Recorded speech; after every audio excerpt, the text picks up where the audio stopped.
În vremuri îndepărtate trăia un împărat și o împărăteasă.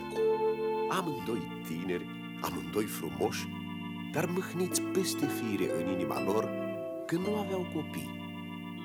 Și, după multă umblătură, au dat de un vraci iscusit care îi dărui un leac împărătesei și, într-o bună zi, palatul se umplu de plânsete. Taci, dragul tati, că ți-o da împărăția codrilor. Taci, fiul meu, că-ți voi dărui munții cei înalți, în vârful cărora strălucesc palate de cleștar. Taci, odorul meu, că-ți voi da de nevastă pe cea mai frumoasă fată din lume. Taci, făt frumos, că atunci când vei fi mare îți voi da tinerețe fără bătrânețe și viață fără de moarte.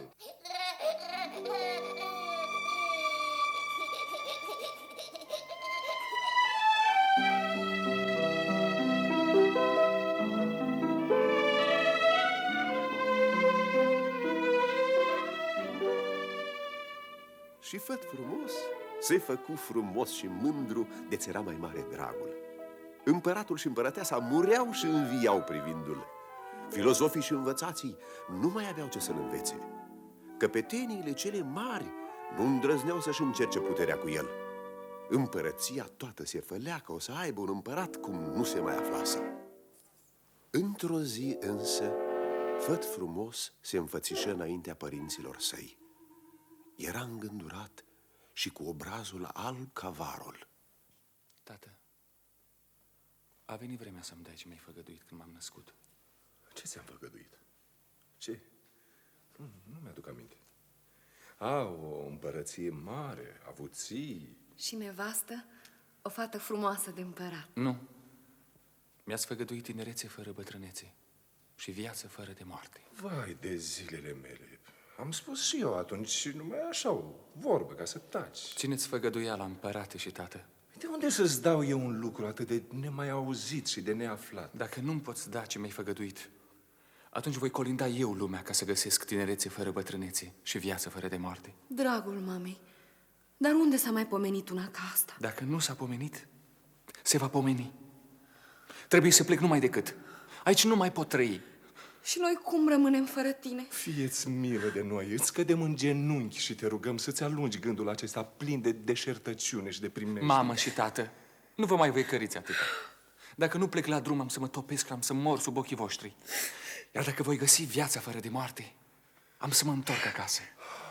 Dacă e așa, fiule, și nu poți altfel și rugămințele noastre sunt în zadar, voi porunci să ți se pregătească cele trebuitoare pentru drum. Iar tu intră în grajdurile împărătești și ți alege cal pe măsura îndrăznelii tale. Fiul meu!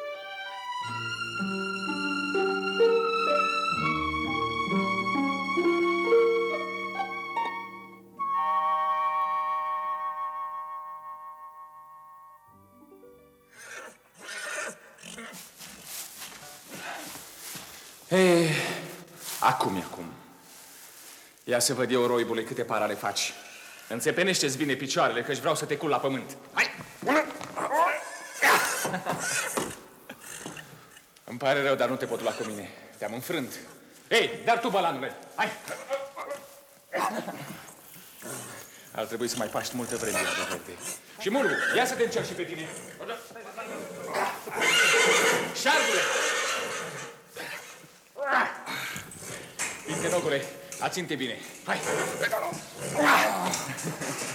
Ei, dar tu ce-mi stai în frunte? Hai! Ia să vedem, poate că ne grilă.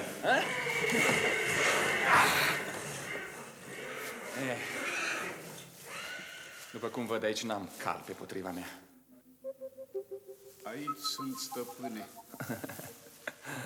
Tu, slăbănogule, tu ce vrei?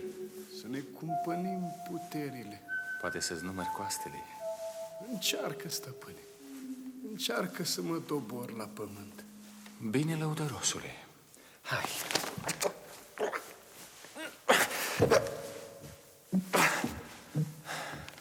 Mai.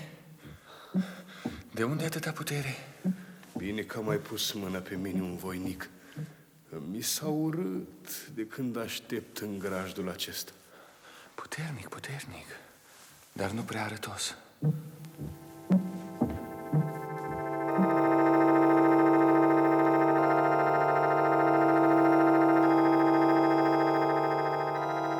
Iată-mă, stăpâne! Cât de frumos te-ai făcut! Și acum unde vrei să pornim, stăpâne? Pornim să căutăm tinerețe fără bătrânețe și viață fără de moarte. Apoi, dacă e vorba de asta, ascultă-mă și pe mine, că mai știu și eu câte ceva din lumea asta. Ia-ți straile și armele din tinerețele tatălui tău, că vom avea mare nevoie de ele. Paloșul, sulița, arcul, săgețele, iar pe mine să mă hrănești tu singur cu mâna ta 6 săptămâni numai cu orz fiert în lapte dulce.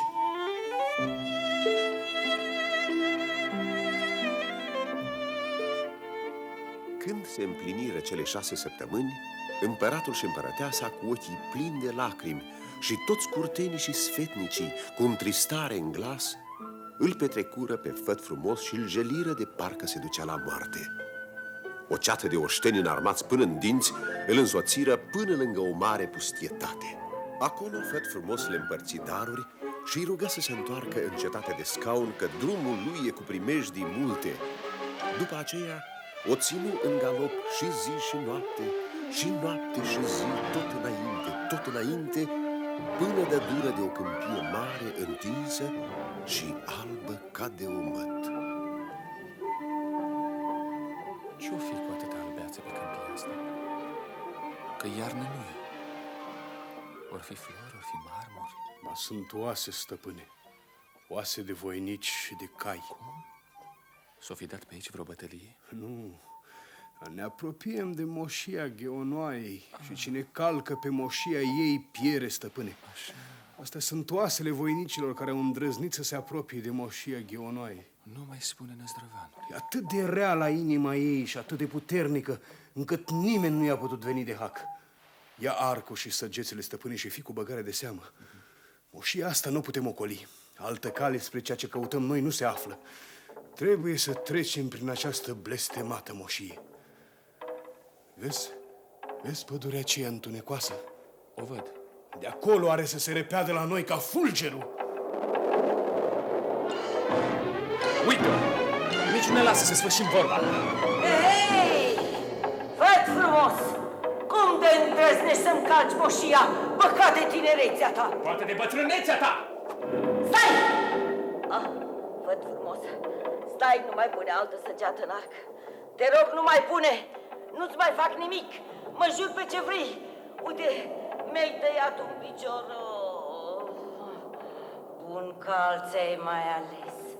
Altfel te mâncam fript și ți-a zvârlea moasele pe moșie. Dar acum văd că tu ai să mă mănânci. Niciun viteaz n-a izbutit să mă înfrunte. Haideți acum la mine acasă să vă ospătez. Umbli cu vicleșuguri de onoare. Mă jur pe viața mea, Făt Frumos. Să mergem, stăpâne. Îi aud eu gândurile, n-are nicio viclenie în ele. Nu ne-ar strica puțin o odihnă și un ospăț bun după atâta amar de cale.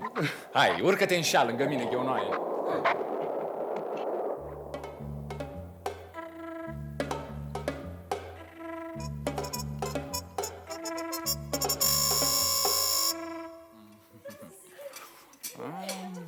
Bune bucate, Gheonoaie. N-am ce zice. De mult l-am mai mâncat asemenea bunătăți. Bune și băuturile, mătușe Gheonoaie. Mănâncă sănătos, viteazule. Pe mine să mă ierți că tare mă mai doare unde m-ai lovit. Da? Și uite, plâng. Oh, nu mă pot stăpâni. Pentru că nu m-ai tras în capcană și ți-ai ținut legământul? Uite, acum îți pun piciorul la loc. Îl am la mine. Hai, apropie-te.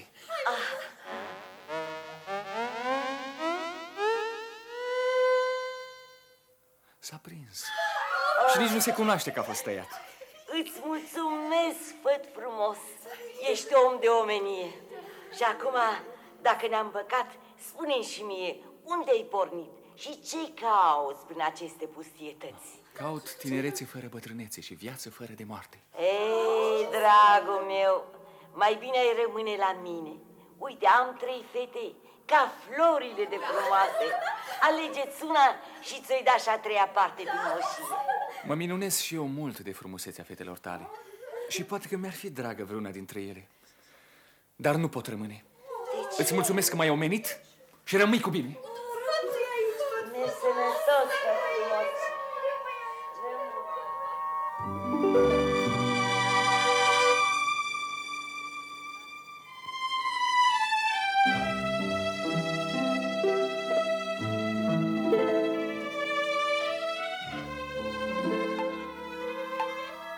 Multe mai sunt pe lumea asta, năzdrăvanule.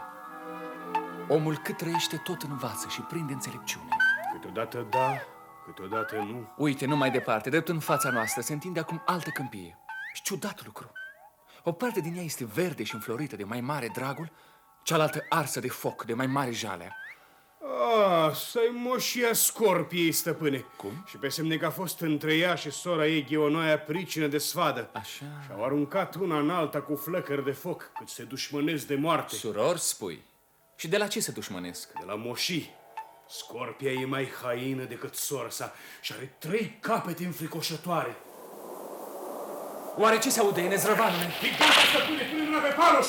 Vine Scorpia! N-avea grijă! Numai să mă porți ca vântul! Cum te îndrăznești, făt frumos, să-mi calci moșia? Pe aici, de când lumea n-a trecut niciun pământean. Și iată, pentru îndrăzneala ta, am să te pedepsesc amarnic.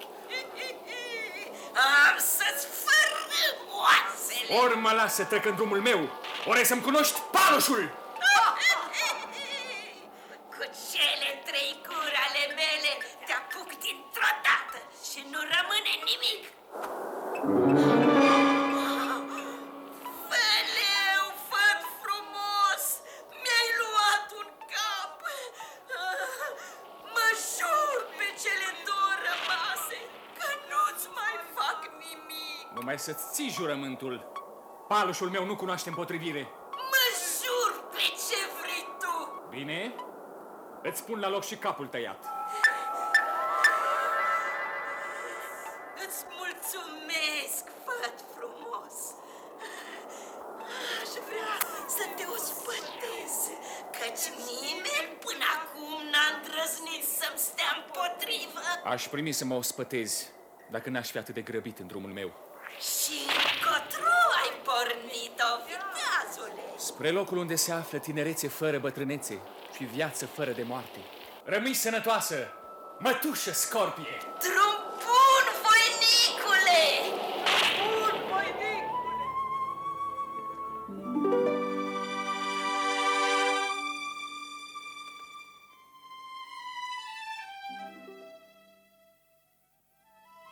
Și a mers, făt frumos, cu năzdrăvanul său, a mers cât n-ar putea nimeni să spună.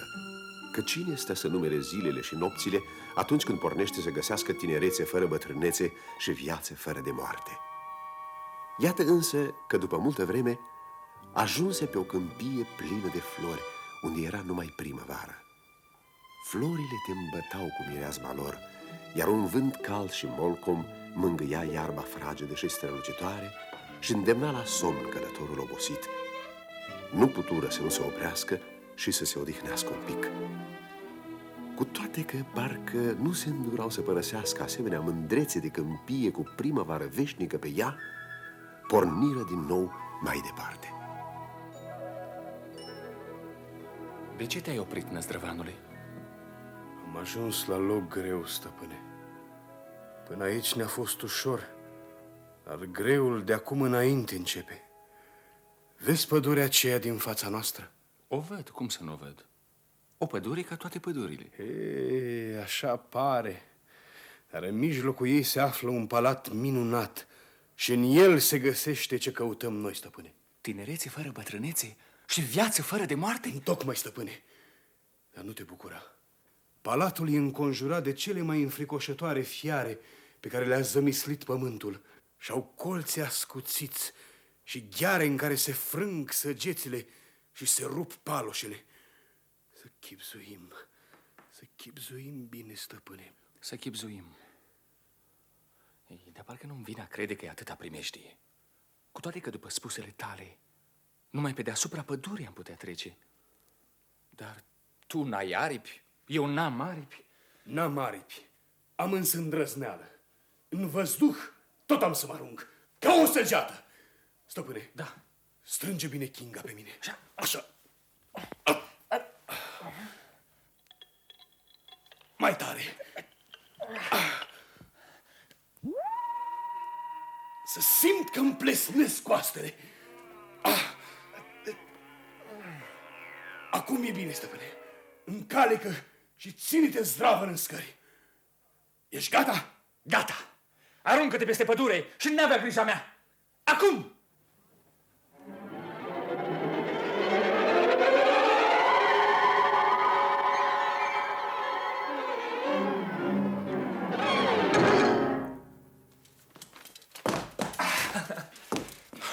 Gata! Am ajuns pe treptele palatului. Ne-au simțit sălbăticiunile, stăpâne! Nu te teme! Încerc paloșul! Să nu le înfurii mai rău, stăpâne! Aici e sfârșitul! Hei, opriți-vă! Opriți-vă, ligioanelor! Potoliți-vă! Treceți la locurile voastre în pădure și vă ospătați cu ce v-am dat eu. Avem oaspeți. Bine ai venit, făt frumos. Ia spune-mi, ce te-a mânat pe aceste locuri? Luminată zână, caut tinerețe fără bătrânețe și viață fără de moarte. Apoi dacă asta cauți, aici se găsește tinerețe fără bătrânețe și viață fără de moarte. De când sunt ochii mei, n-au întâlnit încă asemenea frumusețe. Mă tem să nu fie vis. Nu-i vis, făt frumos, nu-i vis. Lasă calul slobot să pască unde vrea el. Hei, ligioanelor, să nu vă atingeți de oaspeții mei, nici de cal și nici de făt frumos. Ba dimpotrivă să vă supuneți lor și să-i slujiți. Ați înțeles? Îți mulțumesc, zână frumoasă și bună. Acum hai în palat, făt frumos. Ai fi obosit și flămând. Ai să-mi cunoști și surorile mele cele mari. Stăm aici singure, tocmai de la facerea lumii. Și tare ne mai bucurăm de om pământean. Când vei avea nevoie de mine, stăpâne, să mă fluier de 3 ori.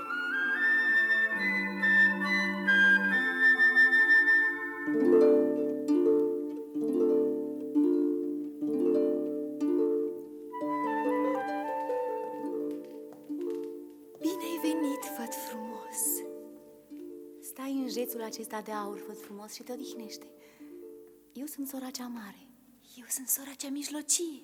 Și eu, care te-am întâmpinat pe scările palatului, sunt sora cea mai mică. Mi pare tare bine că te-ai oprit la noi, făt frumos. O să ne fie mult mai vesel. Tu o să ne povestești despre întâmplările tale, despre oameni, despre necazurile lor, despre împărății, despre deșertăciunile lor. Și noi îți vom povesti despre florile care nu se ofilesc niciodată, despre păsările care nu se obosesc cântând, despre izvoarele care nu seacă, despre copacii care nu-și scutură frunza, despre jivinele care nu se sfâșie între ele. Și vom cânta, și vom alerga, și ne vom juca, și ne vom veseli. Acum poate fi obosit, făt frumos. Nu, zânelor. Toată oboseala am lăsat-o la marginea pădurii. Dar ai fi flământ și însetat de atâta cale, făt frumos. Să se aștearnă masă împărătească.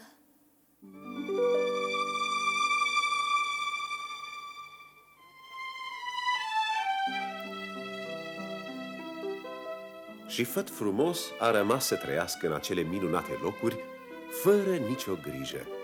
În cele din urmă, făt frumos se însoți cu zâna cea mică și se făcu o nuntă cum n-a fost alta pe lume, cum nu sunt cuvinte să pomenim despre ea. Și trăi acolo făt frumos vreme uitată, fără să prindă de veste când treceau anii, zecile de ani, sutele de ani, miile de ani, căci rămânea mereu tânăr, așa cum venise. Iată însă că într-o zi, făt frumos se întoarse în palat, alb la față ca varul și mâhnit de moarte. Ce-i cu tine, soțiorul meu? Oare nu cumva ai călcat legământul? Oare nu cumva ai intrat în valea aceea blestemată? Da, bună mea soție. Mi-ai spus să nu pun piciorul în valea plângerii. Și iată că nu te-am ascultat. Mi-a ieșit în cal un iepure ciudat și am voit să-l prind. Dar el a fugit, am fugit și eu după el și dintr-o dată m-am pomenit în valea plângerii. Și cum am pus piciorul pe locurile acelea, m-a prins deodată în piept un dor de mama și de tata, încât nu mai pot răbda să nu-i văd. Trebuie să mă întorc în țara mea. Să nu faci una ca asta, făt frumos. Acolo n-ai să mai găsești nimic. Pe nimeni. Ce vorbe sunt astea? Nu te îngrijora. Mă duc numai să-mi văd părinții și locurile copilăriei și mă întorc îndată. N-ai să te mai întorci niciodată. Niciodată. Rămâi cu noi. Mar de dorul de părinți. De ce nu m-ai ascultat? De ce ai ieșit din cuvântul meu? De ce, făt frumos? De ce? Acum nu se mai poate face nimic. Nu o să se prăpădească lumea dacă dau o fugă până la părinții mei, până în țara mea. Ba o să se prăpădească. Ce o să se întâmple și ce o să se întâmple? Tu n-ai de unde știi. Rămâi, sociorule, rămâi. Poate o să-ți treacă dorul. Mar de piept ca un foc. Aici sunt, stăpâne. Să ne grăbim la drum. Unde, stăpâne? Ce drum? Mergem să-mi văd părinții și locurile copilăriei. Mar de un dor năprasnic la inimă. Stăpâne, nu faci bine. N-ai ce căuta acolo. Aici ai tinerețe fără bătrânețe și viață fără de moarte, după care atât ai răvnit și atât am alergat. Poruncesc, năzdrăvanule! Sfaturile tale n-au niciun rost. Numai să nu te căiești, stăpâne! Rămâi cu bine, soțioara mea. Și voi, bune cumnate. Ca mâine mă întorc. Ca mâine. Drum bun, făt frumos. Dar n-ai să te mai întorci niciodată. Niciodată. Unde găsesc eu o soție mai frumoasă și cumnate mai bune? Așteptați-mă că mă întorc îndată. Hai, năzdrăvanule, că nu mai pot de dorul părinților mei.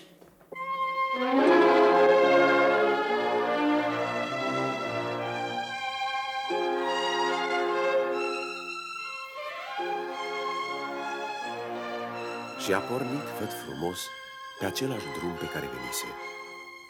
Și după multe zile și nopți, văzând că nu mai dă de moșia scorpiei, ci de orașe noi, luminoase, de târguri și de sate, de câmpii îmbelșugate și livezi, se opri să întrebe un om. Hei, om bun, spune-mi, pe unde e moșia scorpiei? Care scorpie? Care moșie? Ei, care scorpie, care moșie? Am trecut acum câteva vreme, nu de mult pe la ea. Îi tăiasem și un cap. L-am pus la loc. E o poveste veche cu scorpia. Poate de sute, poate de mii de ani. Nimeni nu mai crede acum în povești. Cum? Și spui că a pierit scorpia? Dacă dumitale ți arde de glumă, n-am ce-ți face. Ei, mă jur pe ce vrei că nu glumesc. Atunci să avem iertare, dar nu ești în toate mințile. Sunt fiu de împărat. Poate ai visat, poate ești obosit. Ia uite cum îmbătrânește.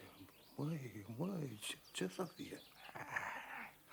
Hai, năzdrăvanule, nu mă pot înțelege cu omul ăsta.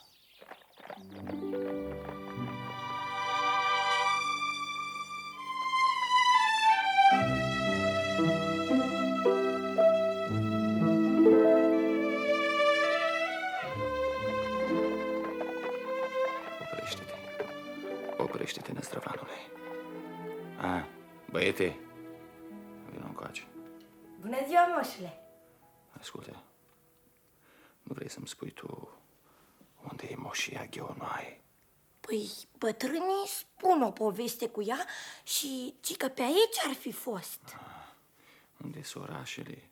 Unde satele astea? Da, chiar așa. Dar eu cred că-s povești. Tu, ceilalți copii ce cred? Tot ca mine. Ei, cică ar fi trecut pe aici un făt frumos și s-ar fi luptat cu Ghionoaia. Așa. Eu sunt acela. Glumești, moșule, glumești? Spune adevărul, băiete. Adevărul. Nu mă crede nimeni. Îmi pare că ieri am trecut pe aici.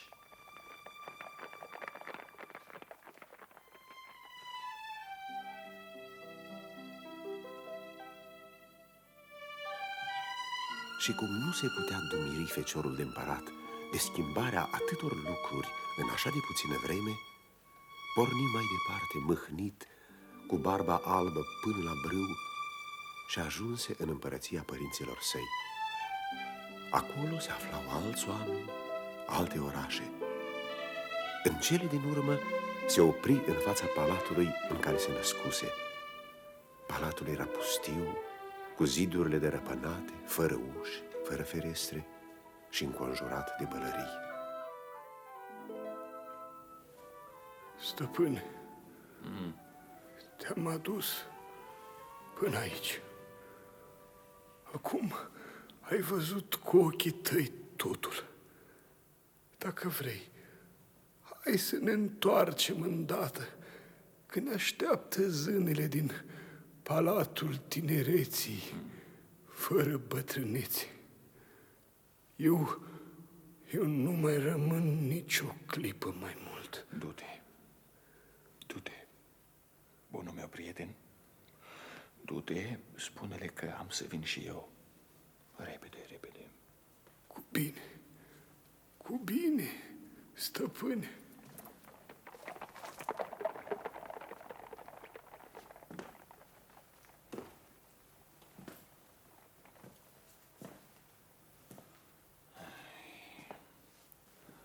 Palatul tatălui meu. Pe aici mă jucam. Era o cărare cu flori și o fântână. Turnurile s-au prăbușit. În ele erau străjerii. Unde or fi oare? Hei, străjer!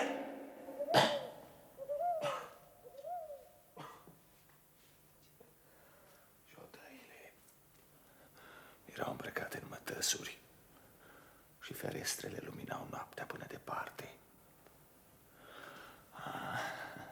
De aici mă uitam la stele, la norii călători și ascultam păsările. De ce nu ar mai fi cântând? De ce? Grajdul cu cai. Nu-i nimeni în el. Din tot ce a fost, nimic nu mai este.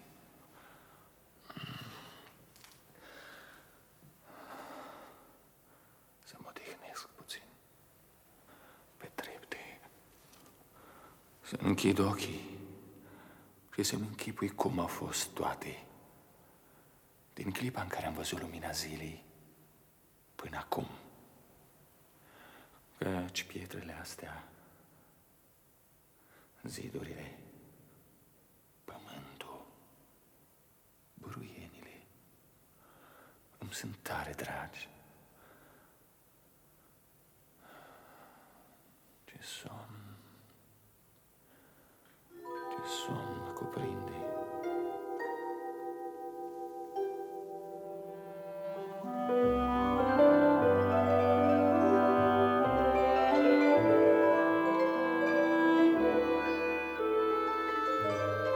Și fiul de împărat, cel care căutase tinerețe fără bătrânețe și viață fără de moarte, a dormi și se cufundă într-un somn adânc și fără vise, din care nu avea să se mai trezească niciodată.